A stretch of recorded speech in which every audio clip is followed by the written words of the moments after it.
Good morning बच्चों। मैं विशाल sir आपके ही चैनल विडी गुरुकुलम में आप सभी बच्चों का बहुत बहुत स्वागत करता हूं।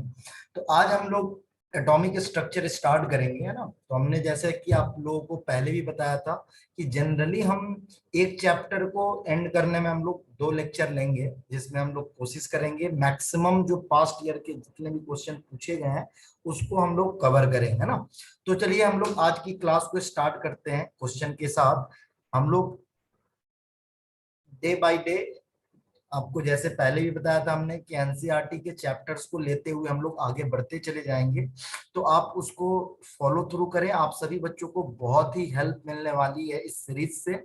और उसके लिए हम काफी कोशिश हम लोग कर रहे हैं, जैसे कि आपको इतनी अच्छे से अच्छे सब कुछ बताया जाए, एक्सप्लेन किया जाए, जो आपको फाइनली आपको चाहिए ये कि हम लोग एग्जाम में जब जाएं, है ना, तो हमारा अप्रोच, है ना, हमें टाइम मैनेजमेंट कैसे करना है, ये सभी पॉइंट्स पे हम लोग फोकस करेंगे। और ये सभी बातें आपको इस जेई मेन के पास्ट ईयर क्वेश्चन बैंक वाली जो सीरीज है इसमें हम लोग देखने वाले हैं। तो चलिए आज की क्लास को हम लोग नए क्वेश्चन के साथ स्टार्ट करते हैं ना। तो यहाँ ध्यान दीजिए, पहला क्वेश्चन हम लोग देखेंगे सबसे पहले। यहाँ देखिए आपको क्वेश्चन दिया गया है, which of the following sets of quantum number, है ना, is correct for an electron in 4f orbital. तो यहाँ देखो 4f ऑर्बिटल की बात कर रहा, तो यहाँ अगर हम क्वांटम नंबर की बात करें तो किसी भी इलेक्ट्रॉन के पोजीशन और सब कुछ जानने के लिए हम लोग देख सकते हैं कि इलेक्ट्रॉन के पास 4 तरह के क्वांटम नंबर होते हैं ना। हर क्वांटम नंबर हमें किस बारे में रिप्रेजेंट करता है, किस चीज का इंफॉर्मेशन देता है, ये सब आपको थ्योरी ऑलरेडी आता होगा। यहाँ देखिए जब हम 4f ऑर्बिटल की बात कर रहे हैं ना, तो 4f ऑर्बिटल में हमें पता है जो ये 4 है, ये 4 क्या है, सेल नंबर, है ना। ये हमारा क्या है, सेल नंबर। तो सेल नंबर हमें दिया गया है, मतलब हमारा n का वैल्यू फिक्स हो चुका है। n जो है वो हमारा 4 है। ये इलेक्ट्रॉन 4f ऑर्बिटल में है, मतलब उस इलेक्ट्रॉन का जो सेल नंबर है वो हमारा 4 होगा। अब यहाँ ध्यान दीजिए, एफ सबसेल की अगर हम बात करें, यहाँ एफ सबसेल की, तो आपको पता है एफ सबसेल का एल वैल्यू जो होता है वो हमारा 3 होता है ना। ऐसे ही आपको पता है डी सबसेल की बात करें तो डी अगर हमारा सबसेल है तो यहाँ पे ध्यान दीजिए डी सबसेल का एल वैल्यू 2 होगा। अगर हम लोग पी सबसेल की बात करेंगे तो पी सबसेल का एल वैल्यू हमारा 1 होगा। और अगर हम एस सबसेल की बात कर रहे हैं तो एस सबसेल का एल वैल्यू 0 होगा, है ना। और फिर हमें पता है हर एस सबसेल में एक ऑर्बिटल होंगे, एस ऑर्बिटल हमें एक मिलेगा। पी सबसेल में 3 ऑर्बिटल होते हैं, डी सबसेल में 5 और एफ सबसेल में 7 ऑर्बिटल होता है। तो यहाँ देखिए एफ है, तो एफ का एल वैल्यू 3 है। एल किसको कहते हैं, एजिमुथल क्वांटम नंबर। तो ये एल वैल्यू है, एल वैल्यू का मतलब आपको हम रिकॉल कराए तो इसको हम एजिमुथल क्वांटम नंबर कहते हैं। तो यहाँ पे ध्यान दीजिए किसी भी सेल नंबर n अगर 4 है तो l का जो वैल्यू है वो पॉसिबल हो सकता है 0 से लेकर 3 तक। यहाँ देखिए l का वैल्यू 3 है। अब यहाँ पे ध्यान दीजिए l 3 है, तो l अगर 3 है तो m का जो वैल्यू होता है वो होता है हमेशा किसी भी सबसेल के लिए, अगर फॉर एनी l हम बात करें, यानी किसी भी सबसेल की बात करें तो m वैल्यू जो होता है वो -l से +h के बीच में जितने भी इंटीजर होंगे सारे के सारा वैल्यू हमारा m वैल्यू होगा।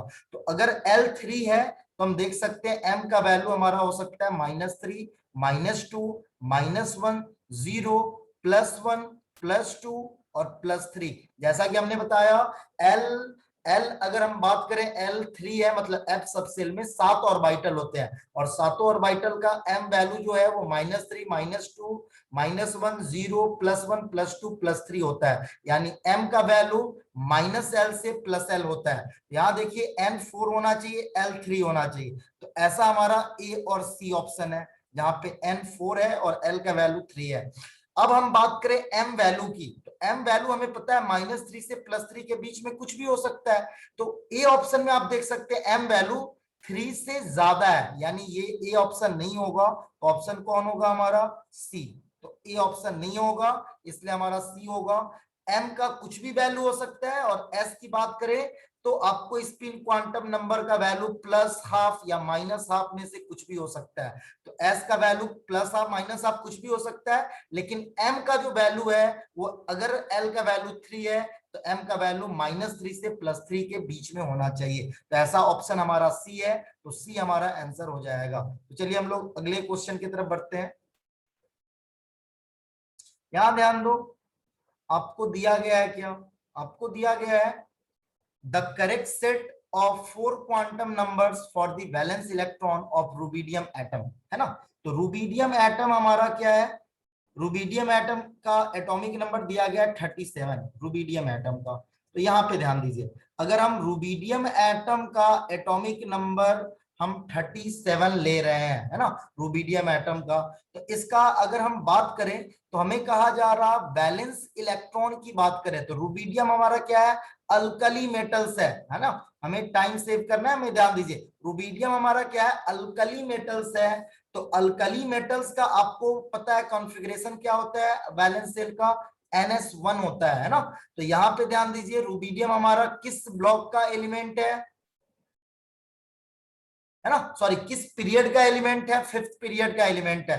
तो यानी हम कह सकते हैं रुबिडियम का जो वैलेंस शेल होगा उसमें इलेक्ट्रॉन होगा 5s1, ये हमारा वैलेंस शेल होगा। क्योंकि आपको पता है, यहाँ पे ध्यान दीजिए, अगर हम ले lithium, sodium, potassium, rubidium, caesium, francium, ये अल्कली मेटल होते हैं। लिथियम का कॉन्फ़िगरेशन वैलेंस आउटर होता है कॉन्फ़िगरेशन 2s1, सोडियम का 3s1, पोटेशियम का 4s1 और रुबिडियम का 5s1। यहां से आप देख सकते हैं 5s1, यानी क्वेश्चन में आपको अगर आता तो आप डायरेक्ट 1 मिनट में बना सकते हो। आपको रुबिडियम पता है अल्कली मेटल्स है, कॉन्फ़िगरेशन 5s1 होगा, 5s1 है मतलब n का वैल्यू 5 होगा, इसका सेल नंबर कितना 5।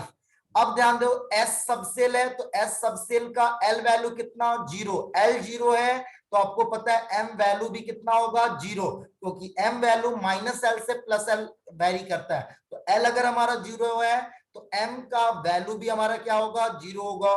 s आपको पता है प्लस हाफ या माइनस हाफ, यानी स्पिन की बात करें तो क्लॉकवाइज या एंटी क्लॉकवाइज कुछ भी हो सकता है। तो स्पिन क्वांटम नंबर का वैल्यू हमारा प्लस हाफ या माइनस हाफ में से कोई भी वैल्यू हो सकता है। तो ऐसा ऑप्शन आप देख सकते हैं जिसका n 5 हो, है ना, l वैल्यू 0 हो, m वैल्यू 0 हो और s वैल्यू प्लस हाफ या माइनस हाफ में से हो। ऐसा एक ऑप्शन है हमारा जो है बी। तो आंसर जो होगा वो हमारा बी हो जाएगा। तो इसमें ये ध्यान रखना है, हमें सेल नंबर का वैल्यू, है ना, किसी भी एटम की बात करें तो सेल नंबर 1 से लेकर हमारा इनफाइनाइट पॉसिबल है।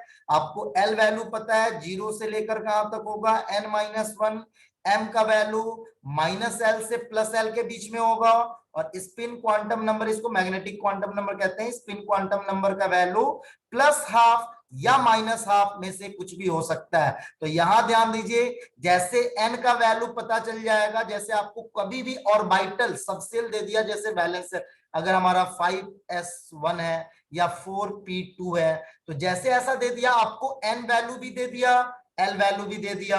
अब m का वैल्यू आपको पता है -l से +l के बीच में हो सकता है, और s का वैल्यू हमारा प्लस हाफ से माइनस हाफ, तो आप उसके अकॉर्डिंग ऑप्शन को चेक कर सकते हैं। तो चलिए अगला क्वेश्चन हम लोग देखते हैं। अगला क्वेश्चन यहां पे ध्यान दो, कह रहा विच, है ना, which one of the following, which of the graphs shown below does not represent the relation between incident light and the electron ejected from metal surface। तो यहां ध्यान दो, पहले हम फोटो इलेक्ट्रिक इफेक्ट की इक्वेशन की बात करें तो लैम्डा के टर्म्स में हमारा इक्वेशन क्या होता है, hc/लैम्डा, है ना, दैट इज इक्वल टू क्या, वर्क फंक्शन, है ना, प्लस काइनेटिक एनर्जी, यही होता है हमारा। यानी जो हम, अगर कोई भी इलेक्ट्रॉन इजेक्ट हो रहा है तो इजेक्ट हो रहा तो hc/लैम्डा उस फोटोन का एनर्जी है जो किसी मेटल प्लेट पे स्ट्राइक कर रहा, उस मेटल सरफेस का वर्क फंक्शन हमारा फाई होता है, यानी ये मिनिमम एनर्जी होता है जब इलेक्ट्रॉन बाहर इजेक्ट होने में इतने एनर्जी का लॉस होता है, तो जो हमने एनर्जी दिया उसमें से मिनिमम एनर्जी हमारा वर्क फंक्शन इतना एनर्जी जो होगा वो लॉस होगा। तो यहाँ पे हमारा एनर्जी जो बचेगा रिमेनिंग एनर्जी वो हमारा काइनेटिक एनर्जी के फॉर्म में होगा, और ये हमारा मैक्सिमम काइनेटिक एनर्जी का वैल्यू होता है। तो यहाँ पे ध्यान दीजिए, अगर ये रिलेशन पता है, अगर फ्रीक्वेंसी के टर्म्स में क्या है तो हम कह सकते हैं एच न्यू इक्वल टू हमारा होगा work function plus kinetic energy maximum. यही हमारा इक्वेशन है फोटो इलेक्ट्रिक इफेक्ट में इजेक्शन ऑफ इलेक्ट्रॉन का, ये कंडीशन है। अगर हमारा कंडीशन क्या होता है, एस सी बाई लैम्डा या एच न्यू जो हमारा है वो वर्क फंक्शन से बड़ा होना चाहिए, तो हम कहेंगे उस केस में इजेक्शन ऑफ इलेक्ट्रॉन अकर होगा। तो अब देखो ऑप्शन को चेक करते हैं। पहला कह रहा काइनेटिक एनर्जी ऑफ इलेक्ट्रॉन और एनर्जी ऑफ लाइट। अब ध्यान दो, इसी एनर्जी को लाइट का एनर्जी कहते हैं यार। तो E इक्वल टू हमारा क्या है, work function plus kinetic energy. अब यहां ध्यान दो, एनर्जी ये फोटोन का एनर्जी है जिसको हम एस सी बाई लैम्डा कहते हैं।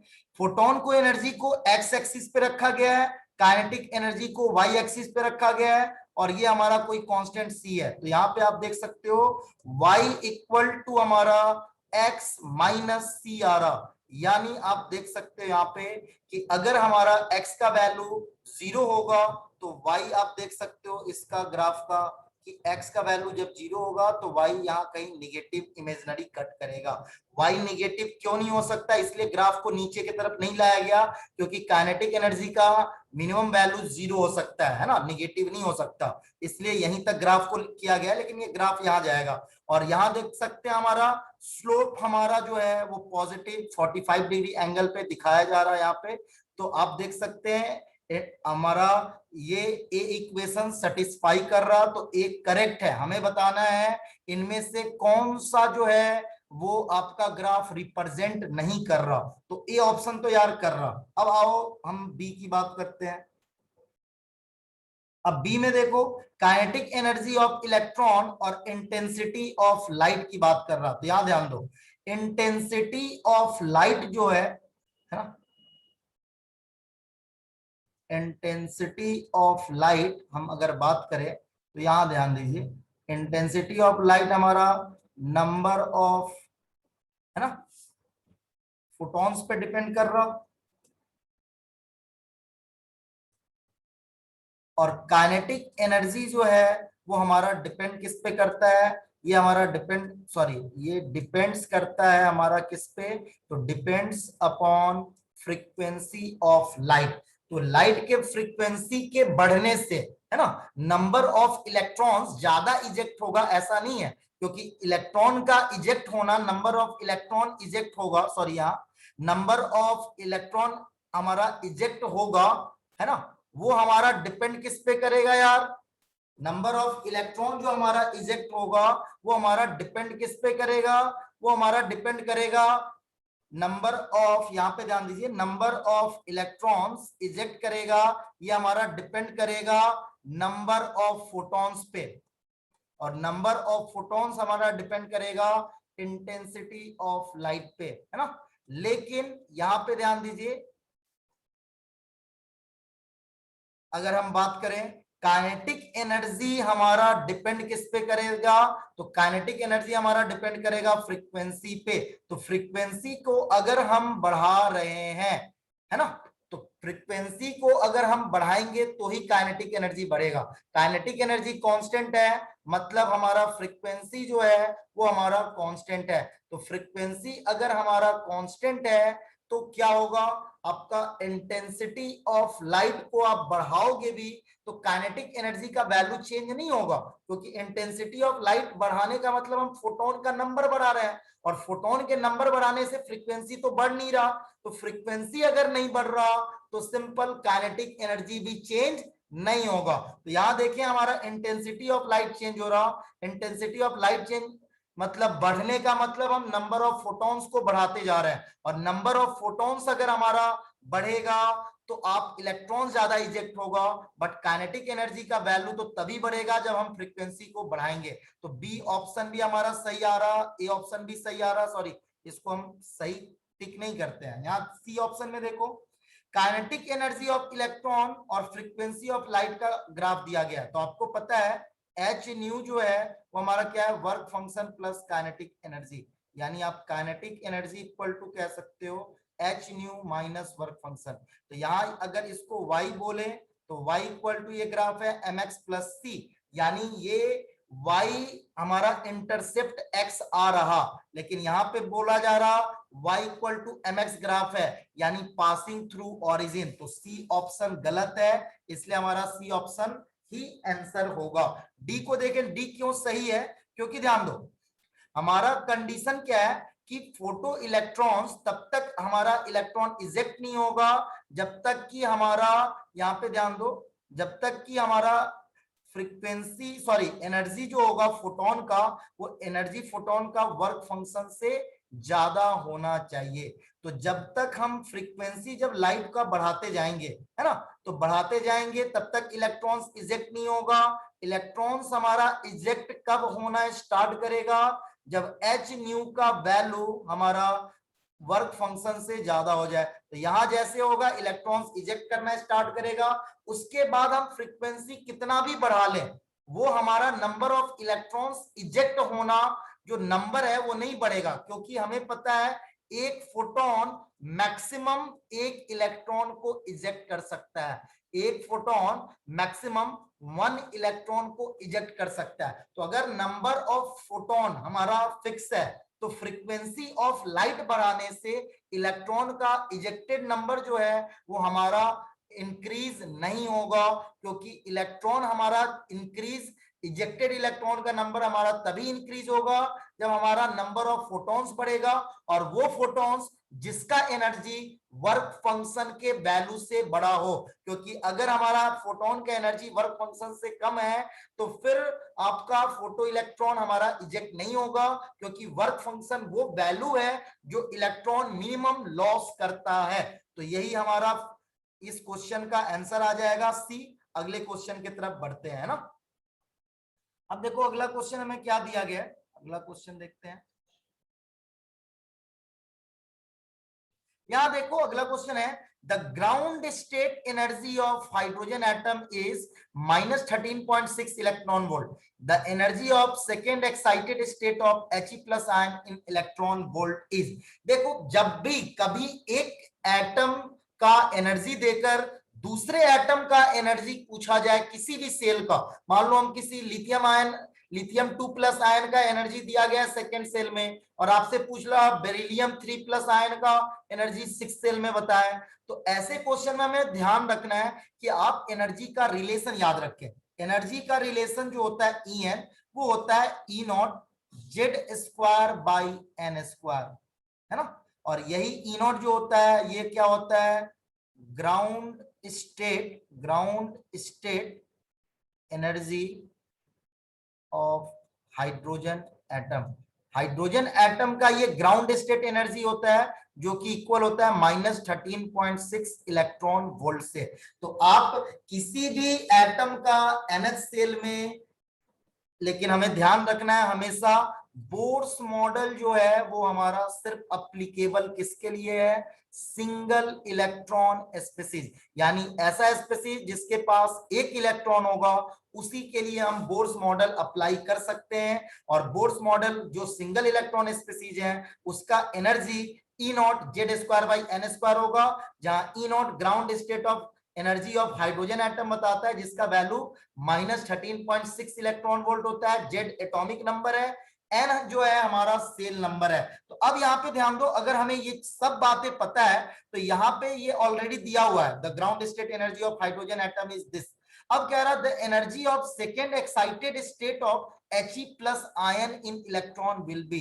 यहां ध्यान दो, जब कहे सेकेंड एक्साइटेड स्टेट, तो सेकेंड एक्साइटेड स्टेट का मतलब हुआ कि हमें सेल नंबर 3 की बात कर रहा, थर्ड सेल हमारा सेकेंड एक्साइटेड स्टेट होगा, क्योंकि फर्स्ट सेल हमारा ग्राउंड स्टेट होगा, एक इलेक्ट्रॉन है वो हमारा फर्स्ट सेल में आएगा, है ना, क्योंकि फर्स्ट सेल में हमारा 2 इलेक्ट्रॉन रह सकता है। तो ये हमारा एक इलेक्ट्रॉन है तो उसका फर्स्ट सेल ग्राउंड स्टेट होगा, second shell first excited state होगा। एक्साइटेड स्टेट जिसमें इलेक्ट्रॉन के पास एनर्जी ज्यादा होता है, तो आपका ग्राउंड स्टेट में मिनिमम एनर्जी है। जैसे जैसे हम सेल नंबर बढ़ाते जा रहे हैं, इलेक्ट्रॉन का एनर्जी बढ़ता जा रहा, तो आपका सेकेंड एक्साइटेड स्टेट का मतलब थर्ड सेल हुआ। तो इस फॉर्मूला में आप डायरेक्ट वैल्यू रख लोगे, आंसर आ जाएगा।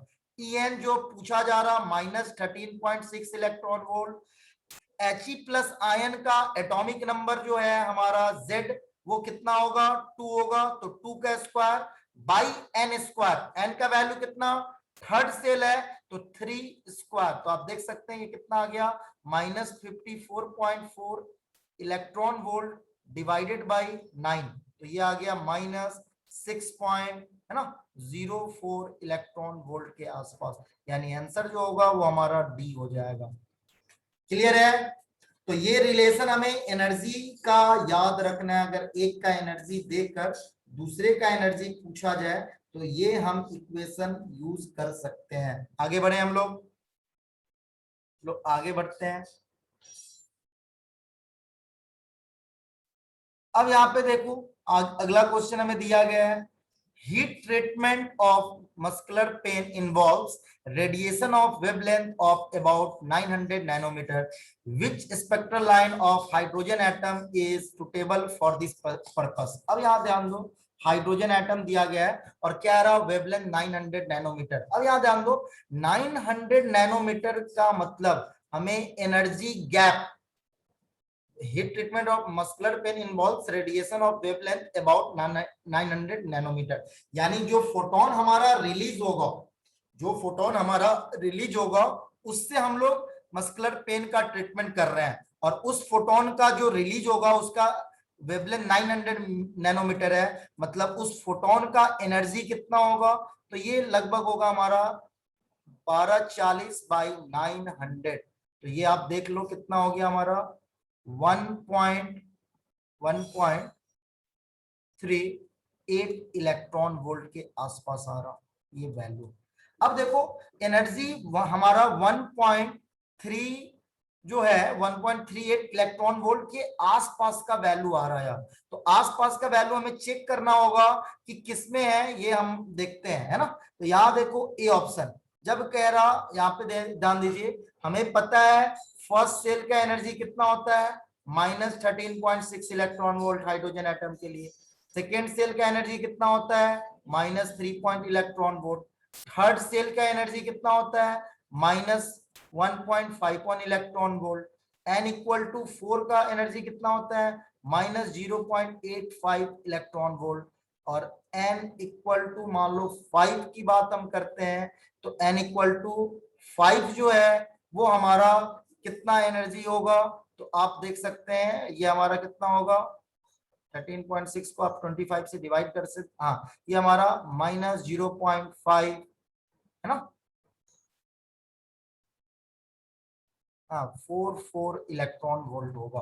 तो अब देखो ये हमें अब पता है इसका वैल्यू, तो यहाँ पे आपको ध्यान क्या रखना है, यहाँ पे समझिए, यहाँ पे हमें इस बात को ध्यान रखना है कि अब देखो ए ऑप्शन क्या दे रहा, इंफिनिटी से 2, तो इंफिनिटी पे आपको एनर्जी पता है, इंफिनिटी पे एनर्जी कितना होता है 0, तो इंफिनिटी से अगर 2 पे आएगा तो एनर्जी डिफरेंस जो होगा हमारा 3.4 इलेक्ट्रॉन वोल्ट होगा। तो क्या ये आंसर होगा, नहीं होगा। बी ऑप्शन को चेक करते हैं, बी ऑप्शन में कह रहा इंफिनिटी से 3, तो इंफिनिटी से 3 में एनर्जी गैप कितना होगा हमारा 1.51 इलेक्ट्रॉन वोल्ट। चलिए सी ऑप्शन ये हमारा लगभग आ रहा वैल्यू, क्योंकि हमने ये अप्रोक्स फॉर्मूला होता है ना, या तो आप इससे अगर डेटा को निकालोगे तो शायद उसी के बराबर आएगा। सी में देखते हैं लाइमन इंफिनिटी से 1 है, तो इंफिनिटी से 1 पे आएगा तो एनर्जी गैप जो होगा वो हमारा कितना होगा, इंफिनिटी से कहां आ रहा फर्स्ट सेल पे, तो एनर्जी गैप कितना होगा 13.6 इलेक्ट्रॉन वोल्ट। चौथा ऑप्शन देखें तो हमें दिया गया है कितना 5 से 3 है ना, तो 5 से 3 दिया गया है, तो यहाँ देखो 5 से 3 का मतलब यहाँ पे आप देख सकते हो 5 से 3 यानी हमारा गैप जो है 1.51 माइनस 0.544, ये अगर हम लेते हैं तो ये हमारा कितना आ रहा है, ये देख सकते हो 6 0.966 इलेक्ट्रॉन वोल्ट, 5 से 3 आ रहा। तो आप देख सकते हैं ये जो हमारा वैल्यू आ रहा, ये अप्रोक्स वैल्यू होता है। ये फॉर्मूला आपको पता है। एनर्जी अगर हम निकालते हैं फोटोन का इलेक्ट्रॉन वोल्ट में, तो ये होता है 1240, है ना, divided by lambda in nanometre, और इसी को हम लिखते हैं 12400 divided by lambda in angstrom. ये अप्रोक्स फॉर्मूला होता है। तो आप देख सकते हैं 1.38 जो अप्रोक्स वैल्यू है, इसका वैल्यू सबसे क्लोज किसके है, तो आपका बी के है। तो आंसर जो होगा वो हमारा क्या हो जाएगा, आंसर हमारा बी हो जाएगा। क्योंकि देखो ध्यान दो यार, आपको हम बता दे रहे हैं यार, एटॉमिक स्ट्रक्चर में बच्चों को सबसे ज्यादा दिक्कत आपका आता है आपका कैलकुलेशन में। तो कैलकुलेशन आपको बचाना है, और उस कैलकुलेशन से आंसर हमारा गलत नहीं आए, उसके लिए कुछ बातों को आपको ध्यान में रखना है। ये फॉर्मूला जो है हमारा वो अप्रोक्स वैल्यू होता है। तो यहाँ पे अगर हमने देखा जो हमारा सबसे एक्यूरेट वैल्यू आया वो हमारा क्या हो जाएगा, आंसर हो जाएगा। नहीं तो आप इस फॉर्मूला को यूज करते हुए आप सिंपल 1/λ=r/z²,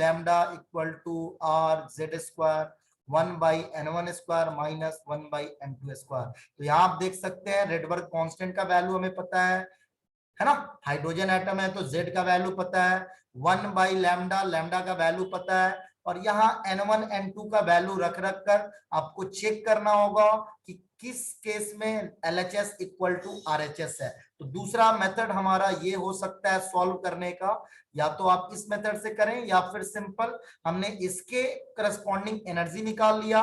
और जनरली अगर एटॉमिक स्ट्रक्चर में बात करें तो हमें 5 सेल का एनर्जी अगर याद रहे, ध्यान में रहे, क्योंकि एक वैल्यू याद करना कोई बड़ी चीज नहीं है, क्योंकि आपको 13.6 को आप 4 से डिवाइड करके 3.4 निकाल सकते हो, इसको 9 से डिवाइड कर सकते हो। तो ये वैल्यू अगर याद रहेगा तो बहुत जगह आपको कैलकुलेशन बचने का मौका मिलेगा, क्योंकि इस फॉर्मूले में 4 बार चेक करने में डेफिनेटली आपको समय ज्यादा लगने वाला है। तो चलिए हम लोग अगले क्वेश्चन की तरफ बढ़ते हैं। अब यहाँ पे ध्यान दो, अब अगला क्वेश्चन हमें दिया गया है, the de Broglie wavelength associated with a photoelectron varies with the frequency of the incident radiation as new not हमारा थ्रेशोल्ड फ्रीक्वेंसी है। तो अब यहां ध्यान दो, सबसे पहले डिब्रोगली वेवलेंथ और हमें रिलेशन बताना है, associated with A photo electrons varies with the frequency new of the incident radiation. अब यहां ध्यान देते हैं HC बाई, अगर हम लैम्डा लेते हैं यार, है ना, HC बाई,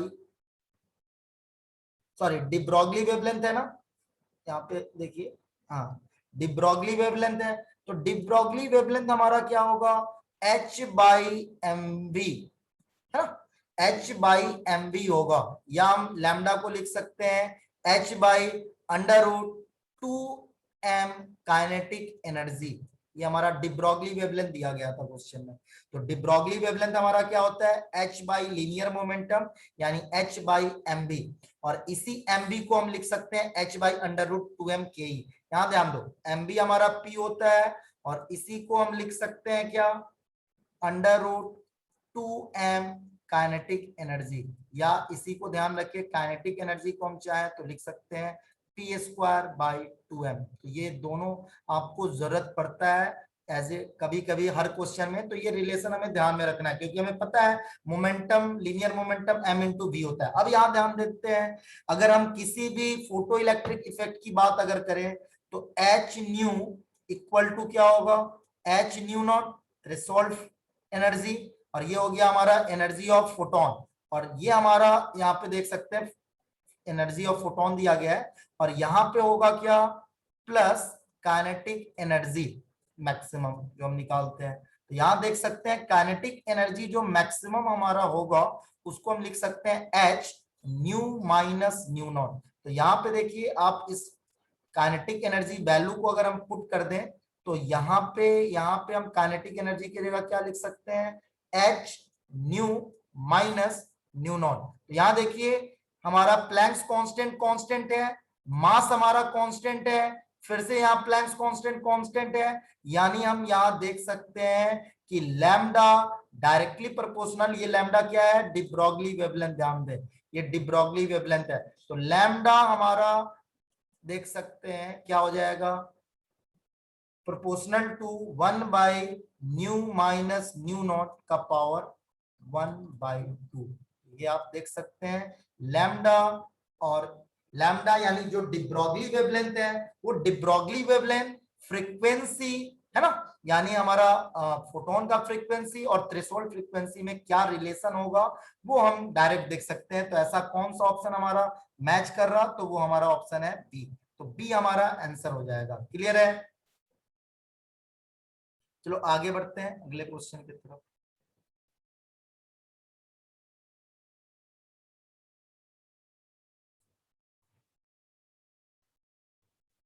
अब यहाँ पे देखो क्या दिया गया है, what is the work function of the metal if the light of wavelength this generate photo electrons of velocity this from it, mass of electron, सब कुछ आपको दिया गया है। अब देखो यहाँ पे हमें पता है एनर्जी, अगर फोटोन का सॉरी लाइट जो फोटोन है उसका वेवलेंथ दिया गया है तो एनर्जी हम निकाल सकते हैं। एनर्जी ऑफ फोटोन हमने बताया, आप डायरेक्ट यूज कर सकते हो, अप्रॉक्स 12,400 डिवाइडेड बाई 400। तो आप सॉरी है ना, तो यहाँ पे देखिए ये कितना आ जाएगा, 31 सॉरी 4,000 है, तो ये आ जाएगा 3.1 इलेक्ट्रॉन वोल्ट। अब यहाँ देखो 3.1 इलेक्ट्रॉन वोल्ट आ गया हमारा फोटोन का एनर्जी। वर्क फंक्शन का वैल्यू बताना है, काइनेटिक एनर्जी देख लेते हैं, काइनेटिक एनर्जी कितना है। काइनेटिक एनर्जी हमें दिया गया है, तो काइनेटिक एनर्जी फोटो इलेक्ट्रॉन्स का वेलोसिटी दिया गया है, तो हम लिख सकते हैं हाफ एम वी स्क्वायर, है ना। तो हाफ एम वी स्क्वायर, तो यहाँ पे देखिए हाफ एम का वैल्यू कितना होगा, 9 इंटू 10⁻31। वी कितना होगा, 6 इंटू 10⁻5 का होल स्क्वायर, यहाँ ये 31 है। अब ये देखो ये आ कितना रहा, 10⁻10, ये हो जाएगा 10⁻21। 36 को 2 से डिवाइड करेंगे, 18 इंटू 9 जो होगा वो हमारा 162 होगा। तो ये काइनेटिक एनर्जी हमारा जूल में आया। तो काइनेटिक एनर्जी अगर हम इलेक्ट्रॉन वोल्ट की बात करें तो यहाँ देख सकते हो 1.62 इंटू 10⁻21 है ना, डिवाइडेड बाई 1.6 इंटू 10⁻19 हमारा हो जाएगा इलेक्ट्रॉन वोल्ट। तो आप ये देख सकते हैं, हमें पता है ना 1 electron volt equal to 1.6 into 10⁻19 joule होता है, या कह सकते हैं 1 जूल जो होगा वो होगा 1/1.6 इंटू 10⁻19 इलेक्ट्रॉन वोल्ट। यानी जो हमारा जूल से इलेक्ट्रॉन वोल्ट अगर निकालना है तो हम 1.6 इंटू 10⁻19 से डिवाइड कर देंगे। तो यहाँ से आपका जो आएगा वो हमारा क्या आ जाएगा, काइनेटिक एनर्जी का वैल्यू। यहाँ आप देख सकते हैं काइनेटिक एनर्जी में हमने हाफ एम है ना वी स्क्वायर, तो ये 6 इंटू 10⁵ मीटर पर सेकेंड था, तो ये भी हमारा ऐसा यूनिट है, ये भी ऐसा यूनिट है। तो आप देख सकते हैं 10⁻10, ये 10⁻31, 36 को हमने 2 से डिवाइड किया, 18 और 9 162। तो ये हमारा कुछ वैल्यू सॉरी यहाँ पे 19 आ रहा है ना, यहाँ पे 19 आ रहा, तो ये आप देख सकते हैं अप्रोक्स कितना आया, 1 इलेक्ट्रॉन वोल्ट। तो आपको पता है वर्क फंक्शन जो होता है हमारा क्या होगा, energy of photon minus kinetic energy. तो फोटोन का एनर्जी 3.1 इलेक्ट्रॉन वोल्ट है, काइनेटिक एनर्जी 1 इलेक्ट्रॉन वोल्ट है, तो आंसर आप देख सकते हैं लगभग 2.1 इलेक्ट्रॉन वोल्ट आएगा, जो कि हमारा कौन सा आंसर होगा, बी आंसर हो जाएगा। क्लियर है? यहाँ पे सिंपल ये ध्यान रखेंगे, ये सारा एटॉमिक स्ट्रक्चर में अगर हम कुछ रिजल्ट याद नहीं रखेंगे ना, जैसे रिलेशन, जो रिलेशन है वो तो आपको पता ऐसे भी होना चाहिए। इलेक्ट्रॉन वोल्ट आपको कोई वैल्यू इलेक्ट्रॉन वोल्ट में दिया गया है, एनर्जी पूछ रहा जूल में, तो आपको ये रिलेशन पता होना चाहिए। तो ये रिलेशन अगर हमें पता है तो हम ये फॉर्मूला आपको अभी थोड़ी देर पहले वाले भी क्वेश्चन में डिस्कस किया था कि अगर हमारा वेवलेंथ एंगस्ट्रम में दिया गया है तो उसको हम एनर्जी को डायरेक्ट इलेक्ट्रॉन वोल्ट में इस फॉर्मूले से निकाल सकते हैं। काइनेटिक एनर्जी हमारा जो स्पीड वगैरह दिया गया था वो ऐसा यूनिट में दिया गया था, तो हमने जूल में निकाला, उसको इलेक्ट्रॉन वोल्ट में चेंज कर लिया, तो हमारा डायरेक्ट आंसर आ गया। क्लियर है? चलो अगले क्वेश्चन पे बढ़ते हैं। आप अब यहाँ पे ध्यान दो, अगला क्वेश्चन क्या कह रहा, अगला क्वेश्चन कह रहा if the de Broglie wavelength of the electron in nth orbit in a hydrogen atom is equal to 1.5 a naught. A naught is Bohr radius, then the value of n by z is. अब याद ध्यान दो, पहले a naught अगर a के form में हम radius को रिप्रेजेंट करते हैं तो an जो होता है वो होता है a naught, है ना, n square by z, a naught n square by z. तो ये हमारा होता है जहां a naught क्या है, बोर रेडियस. बोर रेडियस का मतलब हुआ radius of first orbit of hydrogen atom. Radius of first orbit of hydrogen atom, इसी को हम कहते हैं बोर रेडियस.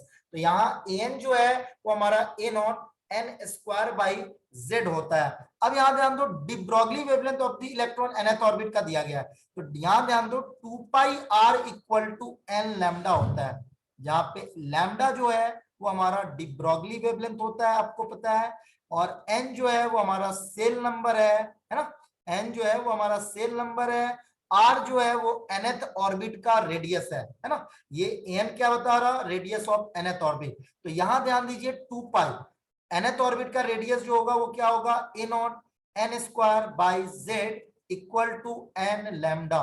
तो n कैंसिल होगा, हमें निकालना है n बाई z का वैल्यू. यहां देखो n बाई z जो होगा वो हमारा हो जाएगा lambda divided by 2 pi a naught.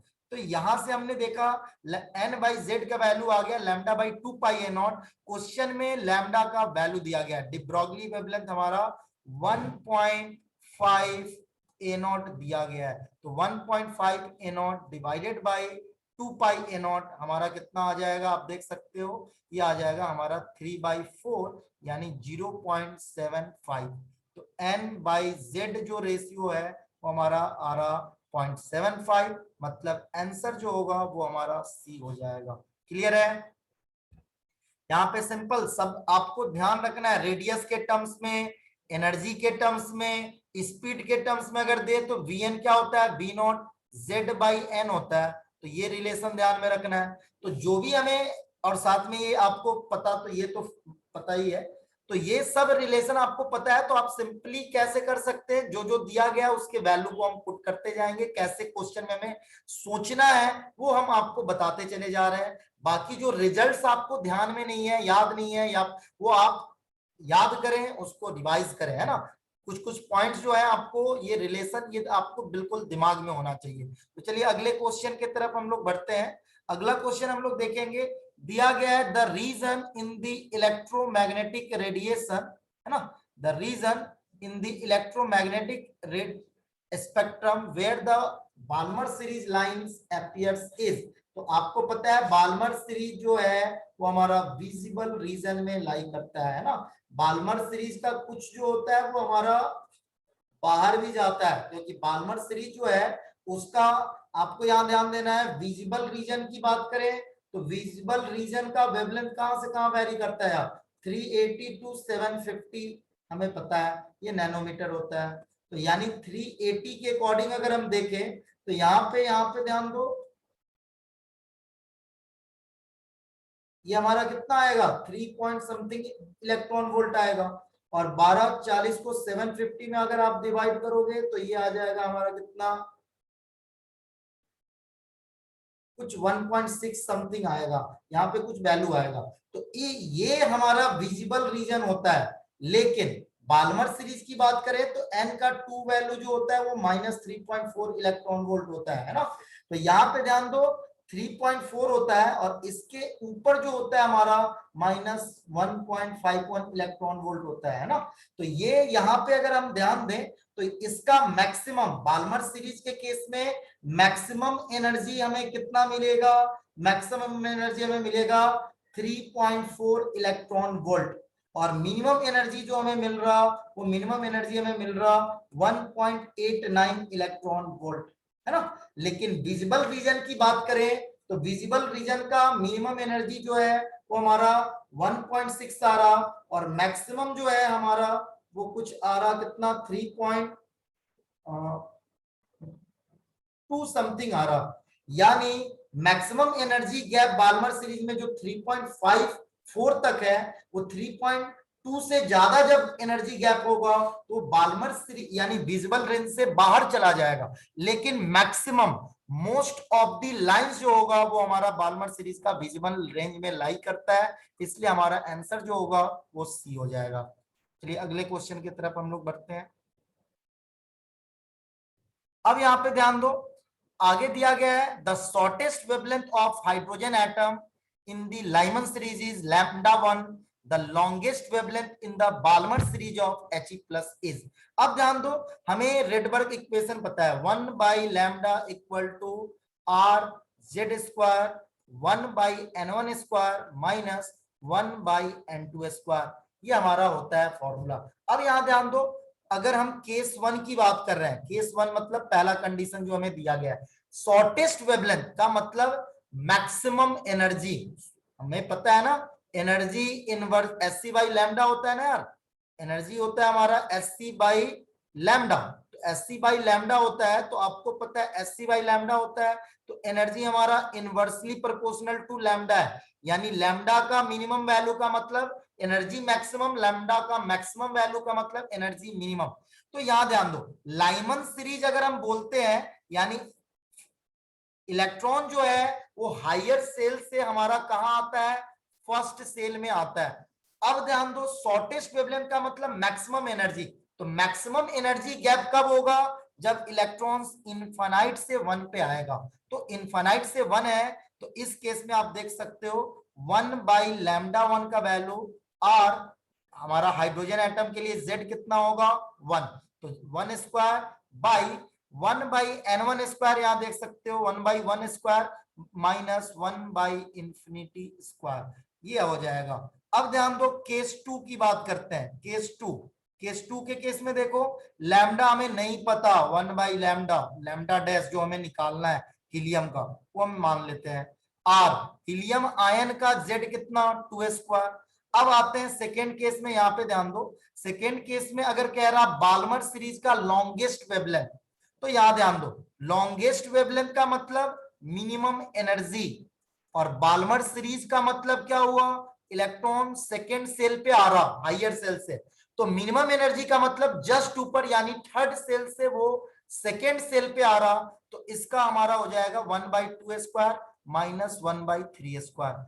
Equation इसको 1 मान लें, इसको इक्वेशन 2 मान लें, डिवाइड कर दें, इक्वेशन 1 डिवाइडेड बाय इक्वेशन 2, तो जैसे डिवाइड करेंगे लैम्डा डैश बाई λ1 जो होगा वो हम देख सकते हैं, ये कितना आ जाएगा, इक्वेशन 1 को हम 2 से डिवाइड कर रहे हैं, तो यहाँ पे ध्यान दीजिए ये आ जाएगा, ऊपर में तो 1 आएगा है ना, अब नीचे देखें तो नीचे क्या आ रहा 4, और यहाँ पे अगर देखें तो हमारा आ रहा ये 5/36 है ना, इसका एलसीएम हमारा 36 और ये हमारा 9 - 4 मतलब 5 आएगा, तो आप देख सकते हैं लैम्डा डैश का वैल्यू जो है वो हमारा 9/5 आ जा रहा, ये 4 से डिवाइड होगा 9 ऊपर चला जाएगा, 9/5 λ1, यानी हमारा जो आंसर होगा वो आप देख सकते हैं ए हो जाएगा। तो हमेशा रिलेशन ध्यान रखें, जैसे इस क्वेश्चन में लैम्डा का आपका सेल नंबर से रिलेशन पूछा तो वो हमें रेडबर्ग इक्वेशन में पता है, कई बार रेडियस का रिलेशन पूछेगा, आपको एनर्जी का रिलेशन पूछा जाएगा, आपको फ्रीक्वेंसी का रिलेशन पूछा जाएगा, डी ब्रॉगली वेवलेंथ का रिलेशन पूछा जाए, तो हमें उस केस में बस आपको वो फॉर्मूला वो रिलेशन पता हो जिससे हम लैम्डा को एन से रिलेट कर सकते हैं, जेड से रिलेट कर सकते हैं, ये हमारा रेडबर्ग इक्वेशन था। तो चलिए हम लोग अगले क्वेश्चन की तरफ बढ़ते हैं। अगला क्वेश्चन हम लोग देखेंगे, यहां पे ध्यान दीजिए, कह रहा ejection of electrons, ejection of photo electrons from metal in the photo electric effect experiment can be stopped by applying 0.5 volt when the radiation of 250 nanometre is used। तो ध्यान दीजिए ये हमारा फोटोन का वेवलेंथ है, तो आप देख सकते हो एनर्जी ऑफ फोटोन हमारा क्या आएगा 1240/250, तो ये आप देख सकते हो ये हमारा लगभग आ रहा कितना 4.96 इलेक्ट्रॉन वोल्ट। तो यहाँ पे आप देख सकते हो हमारा जो एनर्जी ऑफ फोटोन है वो हमारा लगभग आ रहा 4.96 इलेक्ट्रॉन वोल्ट। तो क्योंकि यहाँ पे इस क्वेश्चन में आप देख सकते हो इजेक्शन ऑफ फोटो इलेक्ट्रॉन्स कह रहा from metal in the photo electric effect can be stopped by applying 0.5 volt when the radiation of 250 nanometer is used, है ना। तो ये हमारा कहा जा रहा, तो इसका मतलब इस क्वेश्चन में आप देख सकते हो कि हमें दिया क्या गया है यार, तो हमें तो ये दिया गया है कि फोटोन जो रेडिएट कर रहा, जो मेटल पे स्ट्राइक कर रहा, उसका वेवलेंथ 250 नैनोमीटर है। तो 250 नैनोमीटर के करस्पॉन्डिंग हमने निकाल लिया कि उस फोटोन के पास एनर्जी कितना होगा। उस फोटोन के पास एनर्जी है 4.96 इलेक्ट्रॉन वोल्ट। अब यहां ध्यान दो, अब आगे कह रहा कि जो इलेक्ट्रॉन फोटोन के मेटल सरफेस पे, मान लीजिए ये हमारा मेटल सरफेस है, इस पे हमारा फोटोन स्ट्राइक किया और स्ट्राइक करने से जो इलेक्ट्रॉन इजेक्ट हो रहा काइनेटिक एनर्जी के साथ, उसको कह रहा कि 0.5 वोल्ट का स्टॉपिंग पोटेंशियल हम अप्लाई करके इलेक्ट्रॉन को स्टॉप कर दे रहे हैं। तो आपको पता है काइनेटिक एनर्जी ऑफ इलेक्ट्रॉन जो होगा वो होगा हमारा E इंटू स्टॉपिंग पोटेंशियल। तो E स्टॉपिंग पोटेंशियल कितना है 0.5 वोल्ट। तो आप देख सकते हैं काइनेटिक एनर्जी हमारा 0.5 इलेक्ट्रॉन वोल्ट होगा। अब यहां पे ध्यान दीजिए, आपको पता है वर्क फंक्शन क्या होता है। वर्क फंक्शन होता है हमारा किसी भी मेटल का energy of photon minus kinetic energy. और हमेशा ध्यान रखें ये हम कौन सी काइनेटिक एनर्जी की बात करते हैं, मैक्सिमम। तो फोटोन का एनर्जी 4.96 इलेक्ट्रॉन वोल्ट है और काइनेटिक एनर्जी जो है हमारा वो 0.5 इलेक्ट्रॉन वोल्ट है। क्योंकि काइनेटिक एनर्जी जो होता है वो होता है हमारा चार्ज इनटू स्टॉपिंग पोटेंशियल। तो एक इलेक्ट्रॉन पे चार्ज कितना होता है E, और स्टॉपिंग पोटेंशियल का वैल्यू हमें दिया गया था 0.5 वोल्ट। तो E into 0.5 volt kinetic energy होगा। फोटोन का हमें वेवलेंथ दिया गया है, तो फोटोन का एनर्जी जो होता है इलेक्ट्रॉन वोल्ट में वो होता है हमारा 1240 बाई 250। ये हमारा एनर्जी ऑफ फोटोन होगा इन इलेक्ट्रॉन वोल्ट। तो यहां से आप देख सकते हैं ये लगभग हमारा 4.96 सॉरी 4 हमारा जो है वो 46 इलेक्ट्रॉन वोल्ट आ रहा। तो 4.46 इलेक्ट्रॉन वोल्ट हमारा लगभग इक्वल होगा 4.5 इलेक्ट्रॉन वोल्ट के, यानी जो हमारा आंसर होगा वो हमारा आंसर डी हो जाएगा। क्लियर है? चलो क्लियर है तो हम अगले क्वेश्चन की तरफ मूव करते हैं ना। इसको आप ध्यान दें, हम आपको बता, हर चैप्टर में हम लोग दो दो कुछ मतलब दो दो दिन लेंगे। 2 दिन में आपका अगला चैप्टर, जैसे गैसियस स्टेट है, केमिकल बॉन्डिंग आने वाला है, तो हर चैप्टर पे हम लोग 2 लेक्चर लेंगे जिसमें आपको पास्ट ईयर के आए हुए क्वेश्चन को आपको बताया जाएगा, सॉल्व कराया जाएगा, उसका अप्रोच बताया जाएगा, एक क्वेश्चन को कैसे हम कम से कम समय में कर सकते हैं। क्योंकि एग्जाम अगर आपको निकालना है तो आपको टाइम मैनेजमेंट, आपका अप्रोच और आपकी मेहनत और आपका सब कुछ, कैसे आप चैप्टर्स को रिवाइज कर रहे हो। जैसे हमने बताया एटॉमिक स्ट्रक्चर में अगर आपको रिलेशन नहीं ध्यान में है, तो रिलेशन ध्यान में नहीं होगा तो आप बार बार गलती करोगे और फिर आपका क्वेश्चन जो होगा वो काफी लंबा जाएगा। तो हमें टाइम बचाना है एटॉमिक स्ट्रक्चर के क्वेश्चन में। तो चलिए अगले क्वेश्चन पे हम लोग आते हैं। अगला क्वेश्चन देखेंगे, यहां पे ध्यान दीजिए। अगला क्वेश्चन हमें दिया गया है, if the shortest wavelength in Lyman series of hydrogen atom is A, then the longest wavelength in Paschen series of He plus is। तो सबसे पहले हमें समझना है, जैसे हमें ये बोल दिया लाइमन सीरीज, केस 1 लेते हैं। केस 1 में हमें कह रहा हाइड्रोजन एटम दिया गया है, लाइमन सीरीज कह रहा और शॉर्टेस्ट वेवलेंथ कह रहा। तो हमें पता है एनर्जी फोटोन का जो होता है वो Sc बाई लैम्डा होता है, यानी energy inversely proportional to lambda होता है।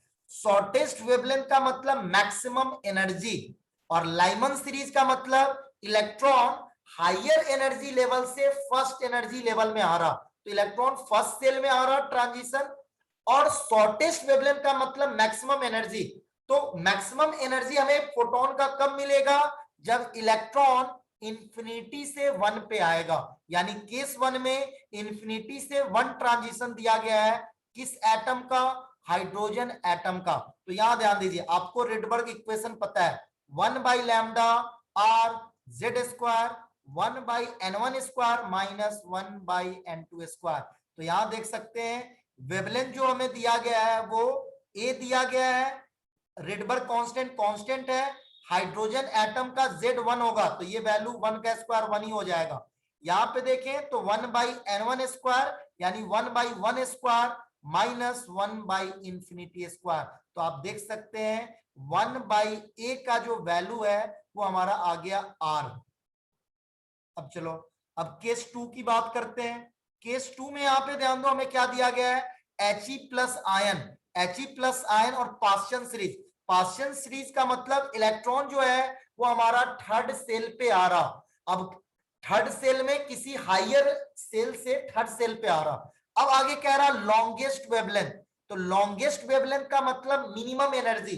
तो अगर किसी भी इलेक्ट्रॉन को मिनिमम एनर्जी के साथ थर्ड सेल पे आना है तो थर्ड सेल पे मिनिमम एनर्जी से आने का एक ही तरीका है कि वो कहां से आए, फोर्थ सेल से थर्ड सेल पे आए। और ये ट्रांजिशन किसके लिए दिया गया है, He प्लस आयन के लिए दिया गया है। तो यहां पे ध्यान दो, यहां पे आप लिख सकते हो 1 by lambda He plus that is equal to R Z, helium ion का Z2 होगा 1 बाई, यहां आप देख सकते हैं 3 स्क्वायर माइनस 1 बाई 4 स्क्वायर। तो यहां आप देखिए 1 बाई लैम्डा He प्लस जो है वो हमारा 4R, और यहाँ पे आप देख सकते हो कितना 144 है ना, और यहाँ पे कुछ 7 बाई 144 आएगा, 7 बाई 144, क्योंकि यहाँ आप देख सकते हो 16 और 9 का जो एलसीएम होगा वो 144 होगा, 144 में 16 माइनस 9 यानी 7 आ जाएगा। तो यहाँ आप देख सकते हो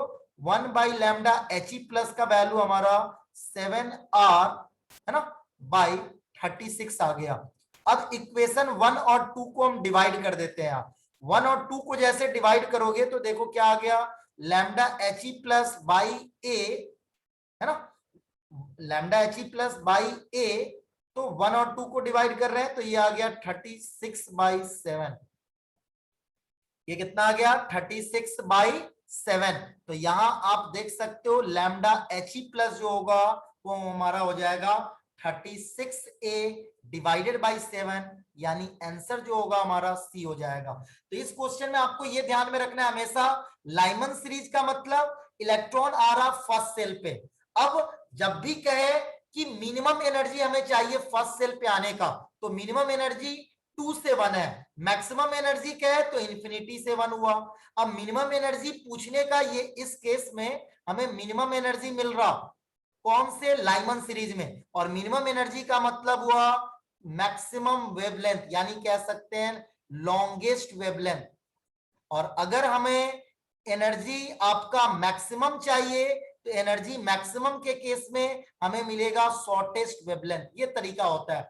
जैसे पास्चन सीरीज जब बोल दे तो पास्चन सीरीज का मतलब इलेक्ट्रॉन थर्ड सेल पे आएगा। अगर कहा जा रहा लॉन्गेस्ट वेवलेंथ मतलब मिनिमम एनर्जी तो जस्ट ऊपर यानी 4 से 3 पे आएगा।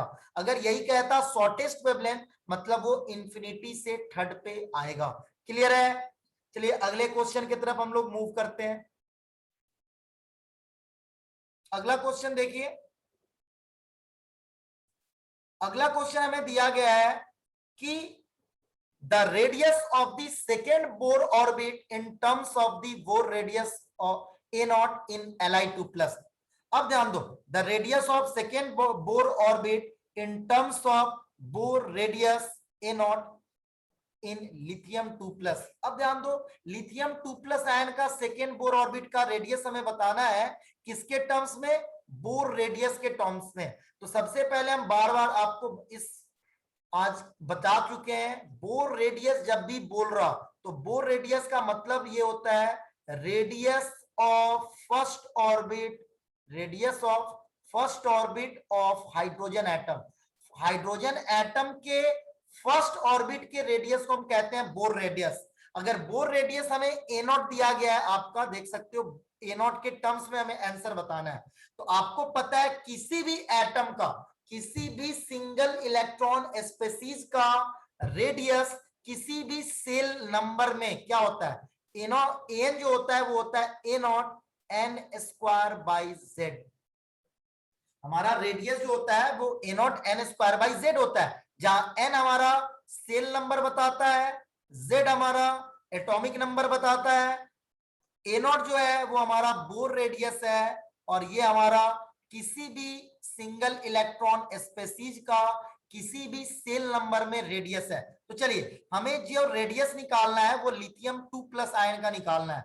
बोर रेडियस हमें ए नॉट दिया गया है, लिथियम 2+ आयन का जो हमें रेडियस बताना है वो किसके लिए बताना है, सेकेंड बोर ऑर्बिट के लिए बताना है, यानी एन का वैल्यू 2 होगा।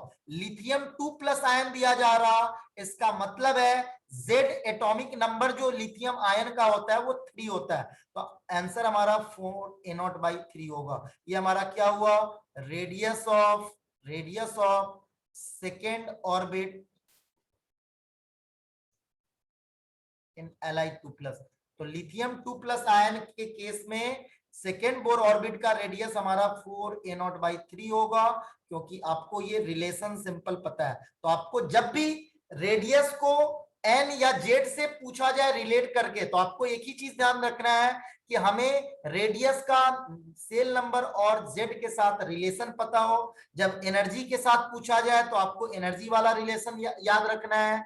अगर हमें ये पूछा जाए वेवलेंथ के साथ, तो वेवलेंथ के साथ हम ध्यान में रखेंगे। ठीक है, तो ये ध्यान में रखेगा, तो बस आपको वैल्यू पुट करना है। ये क्वेश्चन एक फॉर्मूला पुटिंग टाइप का है, अगर आपको सारे रिलेशन ध्यान में है तो। चलो अगला क्वेश्चन की तरफ जाते हैं। नेक्स्ट क्वेश्चन यहां पे ध्यान दीजिए। अगला क्वेश्चन हमें दिया गया है, the de Broglie wavelength of an electron in the fourth orbit is.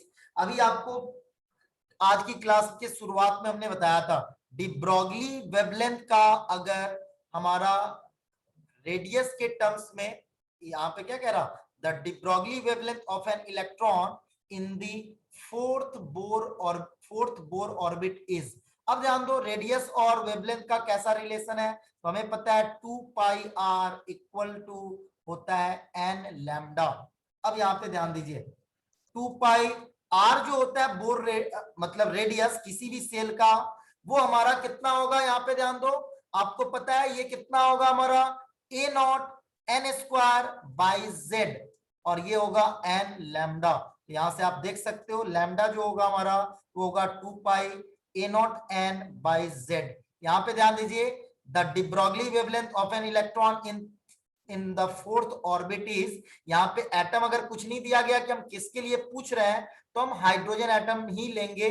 तो यहाँ पे हाइड्रोजन एटम अगर हम लेते हैं तो Z हमारा 1 होगा, और सेल नंबर हमें फोर्थ बोर ऑर्बिट दे रहा, मतलब n का वैल्यू 4 होगा, तो n4 Z1 रखेंगे तो ये लैम्डा आ जाएगा 8πa0, यानी आंसर जो होगा हमारा C हो जाएगा। और ये हमने किसके लिए डी ब्रोगली वेवलेंथ निकाला, ये लैम्डा डी ब्रोगली वेवलेंथ है, तो ये डी ब्रोगली वेवलेंथ हमने निकाला किसके लिए, हाइड्रोजन के लिए। किस हाइड्रोजन के इलेक्ट्रॉन के लिए, electron of hydrogen atom, electron hydrogen atom के इलेक्ट्रॉन के लिए निकाला किस ऑर्बिट में, तो फोर्थ बोर ऑर्बिट में। क्लियर है? चलो तो नेक्स्ट क्वेश्चन बढ़ते हैं। यहां पे ये ध्यान रखना है, जब भी डी ब्रोगली वेवलेंथ और रेडियस से रिलेटेड अगर कुछ पूछा जाए तो ये रिलेशन हम यूज करेंगे, तो हमारा डायरेक्ट आंसर आ जाएगा, है ना। तो चलिए आगे बढ़ते हैं हम लोग।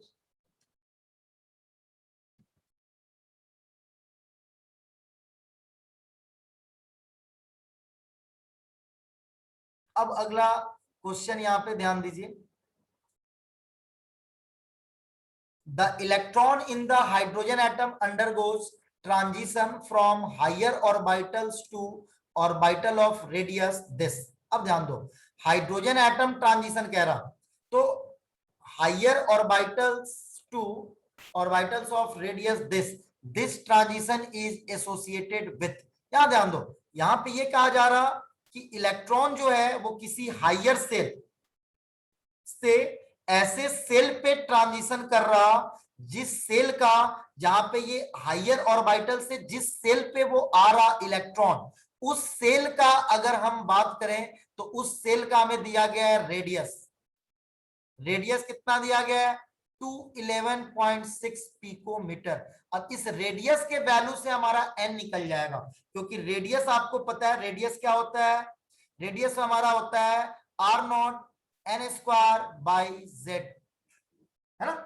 इसको हम देखें तो आर आर आर नॉट क्या होता है यार, आर नॉट हमें पता है 0.529 एंगस्ट्रम होता है, यानी यहां से अगर हम वैल्यू रखें यहां से 29 एंगस्ट्रम होगा। एन स्क्वायर, एन का वैल्यू हमें नहीं पता, हाइड्रोजन एटम का जेड जरूर पता है। अब रेडियस हमें कितना दिया गया यार 211.6 पिकोमीटर, एंगस्ट्रम में चेंज करें तो 2.116 एंगस्ट्रम आएगा, that is equal to 0.529 angstrom into n square. तो एन स्क्वायर हमारा 4 हुआ, मतलब एन का वैल्यू 2 आया। तो ये हमारा जिस सेल पे वो स्ट्राइक कर रहा है ना, ये हमारा 2 आ गया। तो सेकेंड सेल हमारा अगर 2 है तो यहाँ पे ध्यान दीजिए वो कौन सा सीरीज होगा, बाल्मर सीरीज। आपको पता है जब भी इलेक्ट्रॉन हायर सेल से सेकेंड सेल पे आएगा तो वो बाल्मर सीरीज होगा। लाइमन सीरीज में हायर ऑर्बिटल से कहां आता है फर्स्ट पे, पास्चन में n से 3 पे आता है। मतलब हायर ऑर्बिटल से जब इलेक्ट्रॉन थर्ड सेल पे आएगा तो हमारा पास्चन सीरीज कहलाएगा, फर्स्ट सेल पे आएगा तो लाइमन सीरीज, सेकेंड सेल पे आएगा तो बाल्मर सीरीज। तो कह रहा इलेक्ट्रॉन किसी हायर सेल से ऐसे सेल पे आ रहा जिसका रेडियस हमें दिया गया है, तो रेडियस से हम n का वैल्यू हमने निकाल लिया, यानी जिस रेडियस पे आ रहा था वो सेल नंबर 2 है।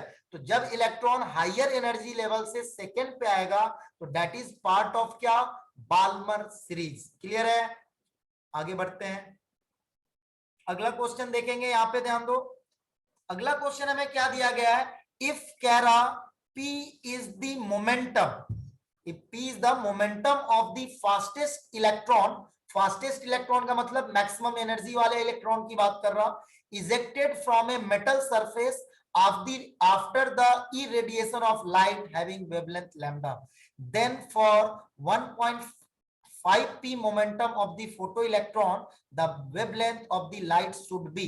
क्या रहा p मोमेंटम है तो उस केस में वेवलेंथ लाइट का लैम्डा है, तो अगर हमें 1.5 पी मोमेंटम चाहिए होगा फोटो इलेक्ट्रॉन का तो उस केस में लैम्डा क्या होना चाहिए। और एक एजम्पशन दिया गया है kinetic energy of ejected electron to be very high in comparison to work function. तो यहां ध्यान दो, काइनेटिक एनर्जी जो हमारा होता है वो हमारा काइनेटिक एनर्जी क्या होता है, हमारा काइनेटिक एनर्जी होता है एच न्यू, है ना, माइनस वर्क फंक्शन, या इसी को कहते हैं SC by lambda minus work function.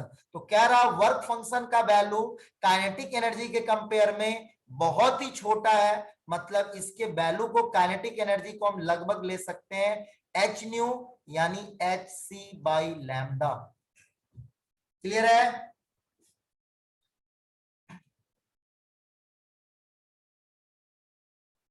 अब यहां पे ध्यान दीजिए ये हमें दिया गया है और साथ में हमें ये भी पता है, आपको आज की क्लास में हम बता चुके हैं काइनेटिक एनर्जी हमारा होता क्या है यार पी स्क्वायर बाई 2m, यानी यहाँ पे पुट करें तो हम कह सकते हैं हमारा फॉर्मूला आ गया p square by 2m equal to h c by lambda, ये हमारा इक्वेशन है पहला।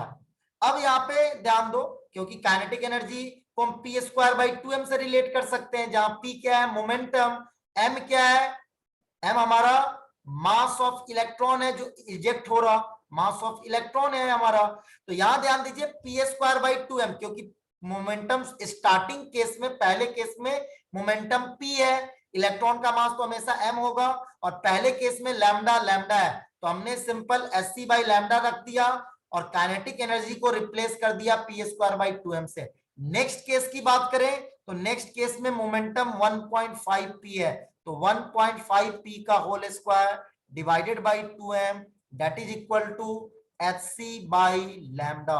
अब ये ध्यान दो इक्वेशन 1 और 2 को, या हम कह लें इक्वेशन 2 और उसको डिवाइड कर दें 1 से तो s c by lambda cancel हो जाएगा, सॉरी यहाँ ये लैम्डा डैश है, तो अगर 2 और 1 को हम डिवाइड करते हैं यार 2 और 1 को तो आप देख सकते हो यहाँ पे हमारा क्या आ जाएगा 1.5 का होल स्क्वायर आ जाएगा, क्योंकि p से ये कट जाएगा 2m से 2m कट जाएगा और साथ में 2 को जब 1 से डिवाइड करेंगे तो ये आ जाएगा लैम्डा बाई लैम्डा डैश। तो यहाँ आप देख सकते हैं लैम्डा डैश का वैल्यू जो होगा हमारा वो हो जाएगा लैम्डा डिवाइडेड बाई 1.5 का होल स्क्वायर, यानी आप देख सकते हो ये हमारा हो जाएगा 4/9 लैम्डा, 4/9 लैम्डा।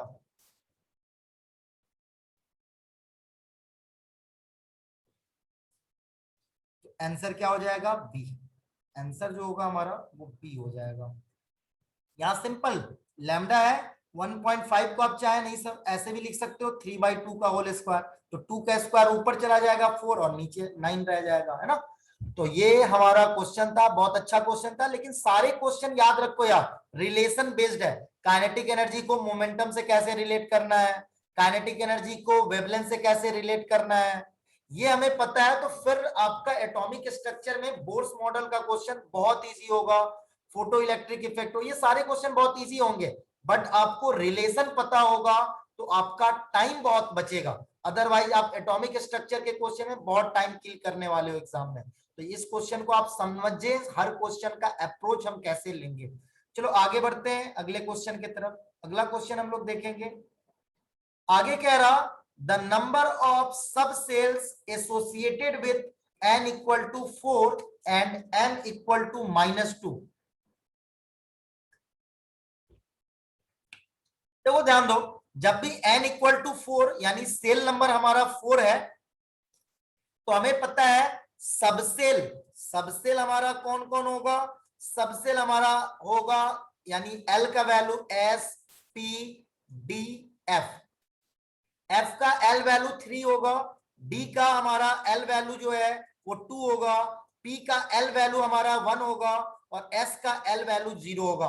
तो हम अगर हमारा सेल नंबर 4 है तो हमें सबसेल ये मिलेंगे SPDF, जहां F का L वैल्यू 3 है, D का L वैल्यू 2 है, P का L वैल्यू 1 है, S का L वैल्यू 0 है।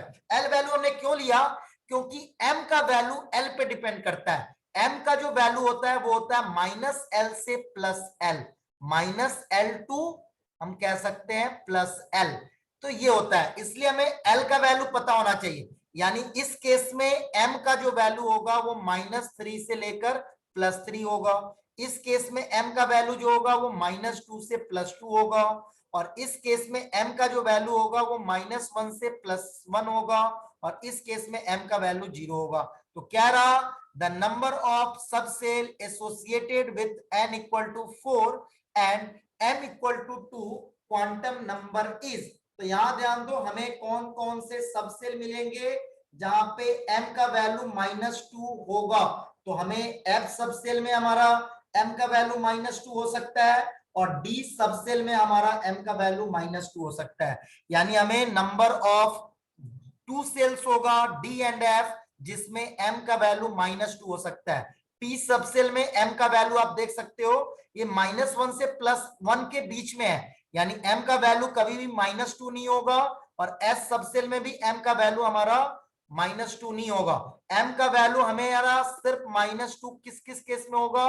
डी सबसेल के केस में और एफ सबसेल के केस में, यानी ऐसा हमें सिर्फ 2 सबसेल मिल रहा, इसलिए आंसर जो होगा हमारा वो डी हो जाएगा। क्लियर है? आगे बढ़ते हैं, अगला क्वेश्चन देखेंगे। तो चलिए आज की क्लास यहीं पे खत्म हुई है ना। हम लोगों ने आज बहुत सारे क्वेश्चन को हमने डिस्कस किया, और कल के क्लास में जो रेस्ट क्वेश्चन है पूछा हुआ उसको आपको सॉल्व किया जाएगा, है ना। और इसी तरह आप सभी बच्चे हमसे जुड़े रहें, इसका फायदा उठाएं, और हर जो भी अगर डाउट है, अगर कुछ नई भी चीजें आप चाहते हो कि आप वीडी गुरुकुलम विशाल सर आपके लिए कुछ और नया कर पाए, तो हम लोग जरूर आपकी कोशिशों के अकॉर्डिंग हम लोग ट्राई करेंगे। अगर ज्यादा बच्चे किसी भी पर्टिकुलर टॉपिक के बारे में बोलते हैं सर इस चीज पे ज्यादा इलेबोरेट किया जाए, तो उस चीज को हम लोग उसको इलेबोरेट करने की कोशिश करेंगे। सारी बातें आपको आप YouTube चैनल हमारे बीडी गुरुकुलम पे भी देख सकते हो। आज की क्लास में इतना ही, धन्यवाद, थैंक यू।